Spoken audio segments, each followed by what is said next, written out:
Bismillahirrahmanirrahim. Assalamualaikum warahmatullahi wabarakatuh. Alhamdulillah. Allahumma salli ala Sayyidina Muhammadin wa ala ali Sayyidina Muhammad. Kaum muslimin, muslimat dimanapun anda berada, bulan Ramadan ini merupakan bulan yang di situ baginda Nabi SAW beliau kehilangan dua penopang dakwahnya, Sayyiduna Abu Talib dan Sayyidatuna Khadijah Al-Kubra radhiyallahu anhuma wa ardahuma. Dan kisah wafatnya Sayyidatuna Khadijah Al-Kubra membawa begitu banyak pelajaran yang bisa diambil oleh kita sebagai umat Islam.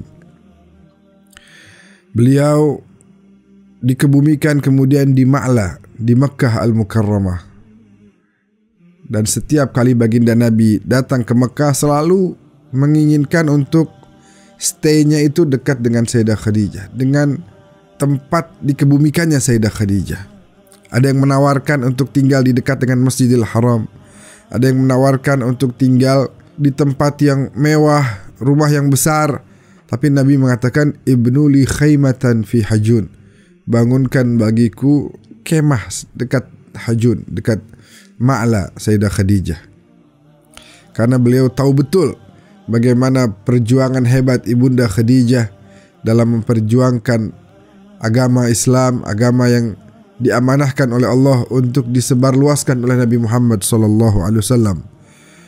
Di hari itu beliau dalam keadaan yang sudah mulai menurun kondisi fisiknya.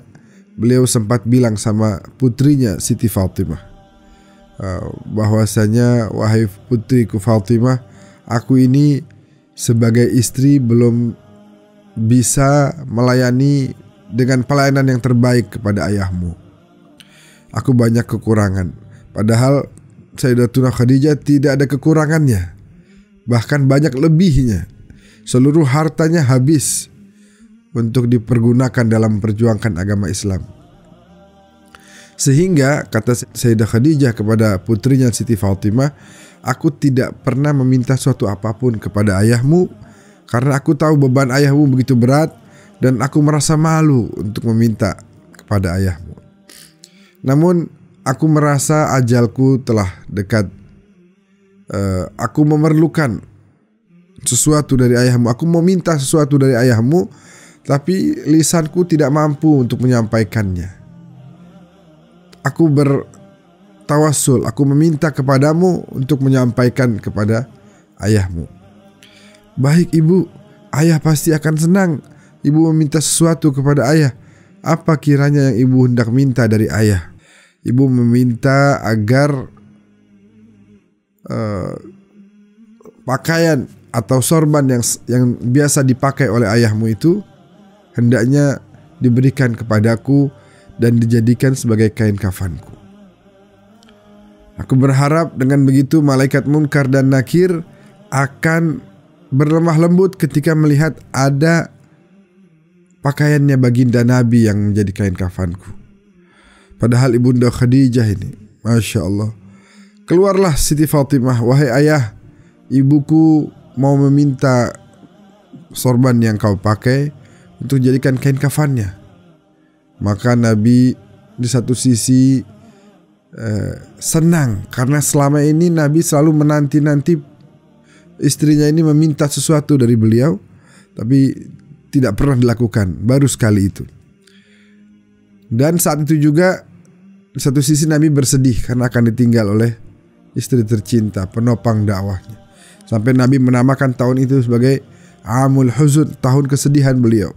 Singkat cerita, kaum muslimin dimanapun anda berada, kemudian Nabi masuk ke kamar Siti Khadijah dan memberikan apa yang jadi permintaannya, serta mengatakan, wahai Khadijah, baru saja Jibril datang kepadaku dan mengabarkan bahwasanya Allah Jalla Jalaluh wa Ta'ala Ta'azamatuh telah menyiapkan bagimu istana di surga. Surga telah menghias dirinya untuk menyambut kedatanganmu. telah dibangunkan istana dari permata-permata, dari berlian-berlian untukmu wahai Khadijah. Dan istanamu tidak kalah mewah, tidak kalah megah dengan istananya para nabi dan rasul. Itu semua Sayyidah Khadijah dapatkan dikarenakan perjuangan yang beliau lakukan demi membantu Rasulullah SAW dalam menyebarluaskan agama Islam. Tentu banyak sekali kisah-kisah lain tentang Siti Khadijah yang bisa kita pelajari lebih dalam lagi untuk kita semakin mengenal sosok mulia ini. Maka dari itu, sebagai kaum muslimin dan muslimat yang betul-betul mencintai baginda Nabi, hendaknya meluangkan waktu untuk memperdalam tentang sejarah Siti Khadijah.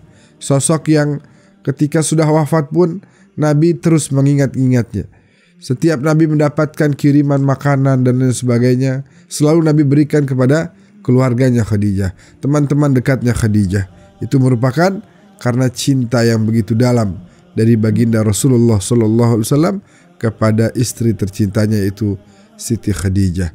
Kalau seorang Siti Khadijah sebegitu khawatirnya akan kehidupan di alam kubur, maka sepatutnya kita yang banyak sekali melakukan dosa, ayo sama-sama kita persiapkan alam kubur kita dengan bekal takwa yang cukup. Kita beramal, beribadah, khususnya di bulan mulia, bulan Ramadan ini, minta agar semua dosa-dosa kita diampuni oleh Allah dan amal ibadah kita diterima serta pahalanya dilipat gandakan oleh Allah Subhanahu wa taala. Semoga Allah memberikan bimbingan bagi kita agar kita bisa terus meneladani sosok-sosok mulia, agar kita bisa berjalan di jalan mereka dan berkumpul bersama mereka kelak di surganya Allah Subhanahu wa taala. Amin ya rabbal alamin. Hadanallahu wa iyyakum ajmain. Wallahul muwaffiq ila aqwamit thariq. Wassalamu alaikum warahmatullahi wabarakatuh.